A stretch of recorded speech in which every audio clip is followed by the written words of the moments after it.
Implied obviousness.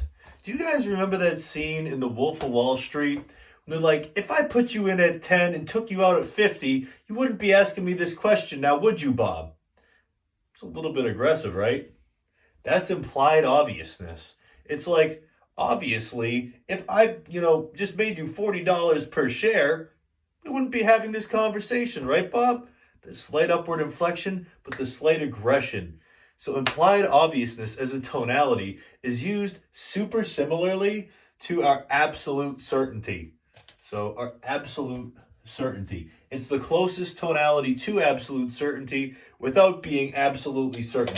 So we're not like clenching down on our fist, right? But we're saying this in a way that it's like we have an obvious winner here, right? We have to like show that this product is so good it's completely obvious.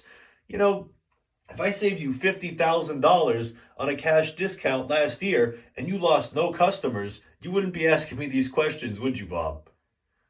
Obviously not, right? So we want to future pace the client.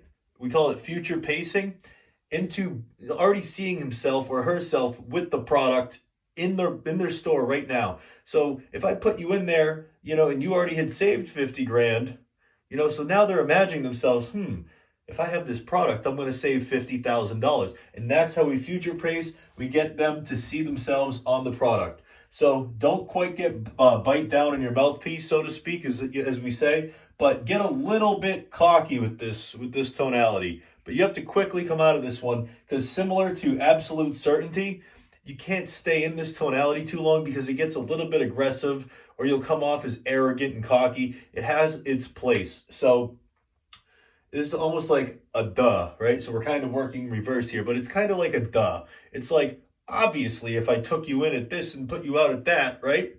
Obviously, if I saved you $50,000, like we wouldn't be having this conversation, right? You wouldn't be asking me if you can think about it. So that is a great thing. You're going to present the product as a clear winner. You're going to open up your body language. You're going to relax a little bit because you're presenting logic. It's like logical. I'm going to save you $50,000 a year. You do $2 million.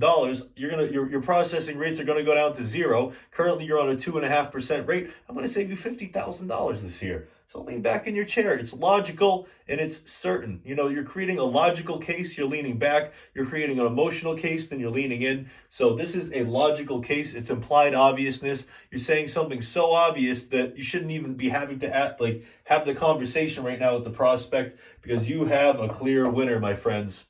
Guys, use that tonality. It's a phenomenal one. Just make sure you don't overpower it and make sure you have that slight upward inflection to make sure it's not too aggressive because we're not biting down like absolute certainty. We're kind of smooth and relaxed with this one.